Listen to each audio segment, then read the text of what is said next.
October 20th, 2552, 5 ODSTs were deployed in the city of New Mombasa. Though originally told their mission would be to infiltrate a Covenant assault carrier stationed above the city, they were redirected to the planet's surface at the last second, just as the enemy ship bugged out. Covenant just set off a nuke? No, the carrier's going to jump. It's a slip-space rupture, you need this! With New Mombasa shattered and in disarray, these 5 ODSTs attempted to find their way back to their captain, the ONI officer Veronica Dare, and complete the mission they were originally sent to do. This way and stay quiet.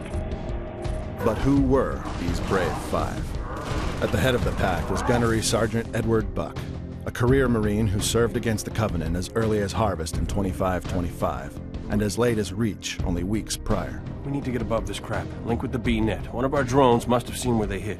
Then there was Corporal Taylor Miles, or Dutch, as his friends called him. Heavy weapons specialist and a man of deep spiritual convictions.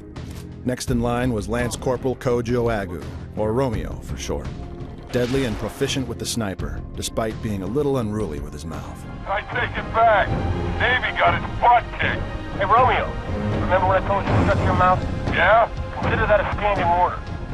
And in the cockpit, Private First Class Michael Crespo, or Mickey, an experienced pilot and a dedicated soldier to the very end. To round off their squad was the rookie, a mysterious Lance Corporal who, while having served only a half-decade before, had seen some of the bloodiest battles against the Covenant the UNSC had ever waged. Upon being scattered across the city by the slip-space fallout when the Covenant's ship jettisoned away, both Buck and Dare initially found themselves near each other. But as Buck would make his way toward Dare's position, he would be too late, only to find Romeo and the likelihood that Dare had been captured or killed by the Covenant. With this dark possibility in play, Buck considered scrubbing the mission and conducting a search for the remaining Marines in his squad in an effort to exfiltrate the occupied city. I'm on my way! On the other side of the island, Dutch found himself in the now barren Uplift Reserve, a wildlife preservation besieged by the Covenant and the original LZ for the aliens' now departed assault carrier. Dutch managed to find his way to the makeshift rally point, the front of the local ONI Alpha site at the south end of the city. At the same time, Mickey had forged his own way through the urban sprawl, eventually linking up with Dutch and fighting alongside the NMPD as the Covenant bombarded the ONI building with every infantry unit they could muster.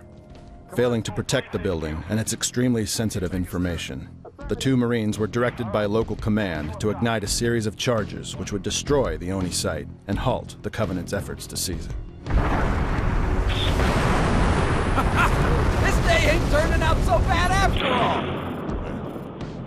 Unbeknownst to Dutch and Mickey, below the ONI building was the superintendent's mainframe and the very thing the Covenant were frantically searching for. The 2 Marines had unwittingly opened the front door for the Covenant to what might be humanity's only chance for survival.